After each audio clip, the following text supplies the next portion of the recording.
Hello and welcome back to the property vlog. It's Mo and a happy new year. This is the first video since the new year, so I hope everyone had a good Christmas and New Year, albeit slightly different this year, no doubt.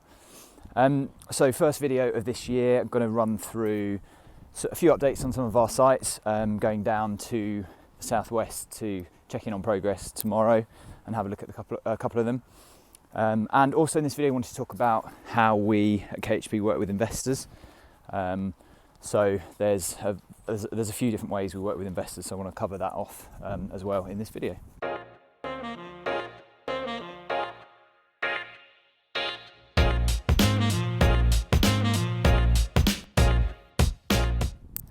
So quick update on some of our sites to start with. So we'll start with Oyster Court. So Oyster Court is our conversion of an old hotel into 10 high-end apartments. A lot of them have got sea views, really nice sea views as well. Work's all completed now. A couple of contractor issues and some supply chain issues relating to coronavirus have slowed us down a bit, but happy to say we've got 30% of the units reserved. One of them should be exchanging imminently within the next few days, and we've got some full marketing pictures and Matterport 3D tour videos happening tomorrow as well. So really excited about getting a bit more focus on that from a marketing point of view, getting more people around. Our agents still conducting COVID secure viewings. Yeah, so really pleased with progress in there. Finally, really good to get it over the line, get it all certificated and signed off after what's been quite a challenging project there. And I'm sure we'll dive into that on a future video because a few lessons learned there as well. But yeah, really happy with that. So I'm going to be filming some content down there tomorrow as well, so I'll be able to give you some more bit of an update on that one.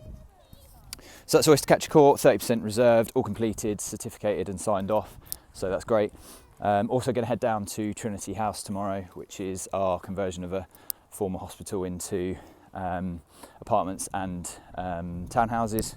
So we're just about to start on site there actually. So we've had our tenders back and been working through some of those numbers and almost ready to get started. So gonna check in there and also going to film some content there.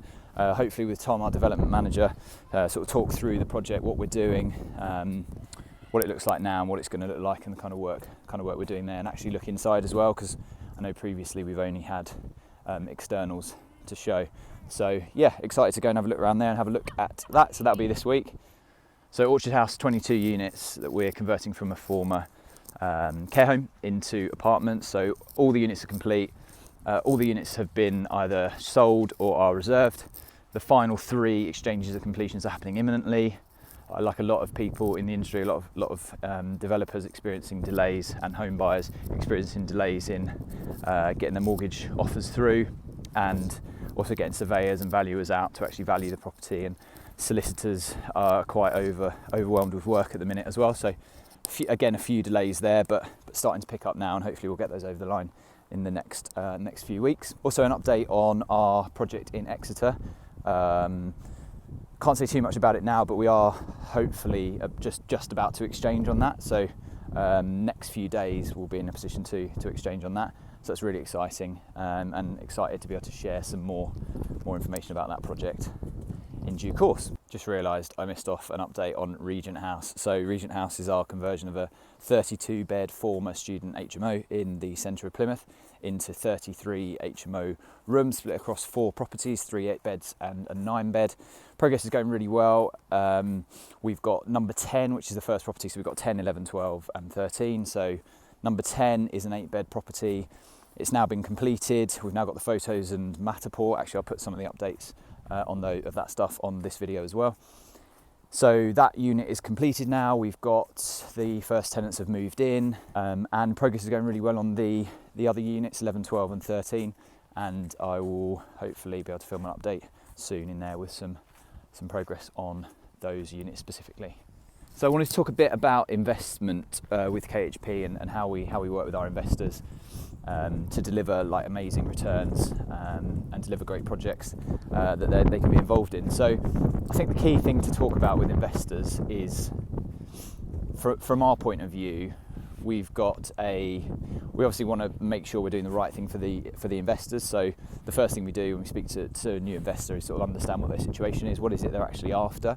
Do they want monthly cash flow? Do they just want an interest rate paid monthly, like you would have in a sort of a savings account or a bank account or something like that? Or is the investor after sort of a lump sum capital amount of profit after a year or after 2 years? Because that really then dictates. And also, the other thing is also looking at how sophisticated the investor is, how much experience have they had in terms of investing, because one of the key things is ensuring they actually understand the risks and the benefits associated with certain structures of investment and certain types of project. So we've got sort of fixed interest rate deals that we do with investors where we'll just pay them a monthly interest rate, and then we invest that money into certain projects.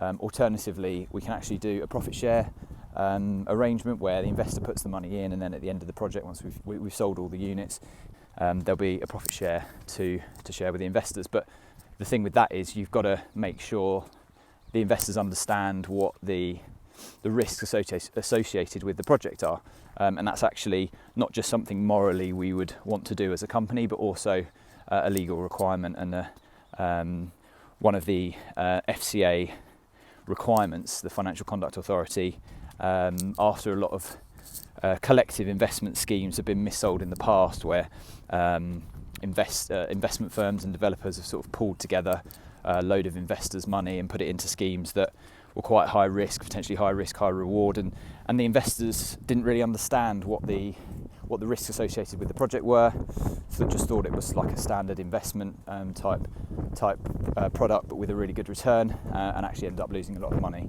life savings and things like that. So both from a moral point of view and also from a legal standpoint, we've got an obligation to really understand how sophisticated our investors are, what experience they've got in terms of investment, how much of their own investing have they done, what's their position, what's their financial position. So one of the things in terms of doing a profit share deal with an investor would be that they have to either be high net worth or sophisticated, and that's because if you're high net worth, you've got more of a cushion. You can afford to lose the money, and also typically if you're high net worth, you've got more experience of generating money and managing wealth. So typically you will also be a lot of times you'll also be sophisticated as well, or you'll be a sophisticated investor. So you don't have to be high net worth, but you have to be sophisticated and understand the risks and the benefits associated with different investment types. So I think the key thing is really just for us is understanding what the investor wants out of the investment and how sophisticated they are, and whether they meet those requirements in terms of the FCA regulations, and then we can then match that with certain projects that we've got and the timing of when the investor's got funds available and which projects we put them into. So it's sort of a brief overview of how we work with our investors. I think the key thing is, if you want more information on this, if you've got some money to invest, or if you know someone that has, just give me a shout. I'll put my details on the screen and below the video as well. And the first thing to do is just have a chat on the phone, so I can understand what position you're in, what you're actually after out of an investment, and see if there's anything that we can do in terms of KHP to help out. We've got a really good relationship with our investors. We've delivered amazing returns to them. A lot of our investors have taken money out of savings accounts and out of the bank earning 0.1% a year, actually losing money when you take inflation into account, and put it with us and made many times more than that, depending on the risk profile of the development that it's being put into and things like that. So yeah, really the first thing is give me a shout. I'll put my details below. We can have a discussion around what the best type of investment would be to meet your needs mostly, and also make sure we're covered from an FCA point of view, and just take it from there. It's no obligation. We'll be very open about the projects that we've got on, what we're doing. So yeah, give us a shout if you want to discuss more. So thank you for watching this week's vlog. Please remember to subscribe, and we'll see you next week.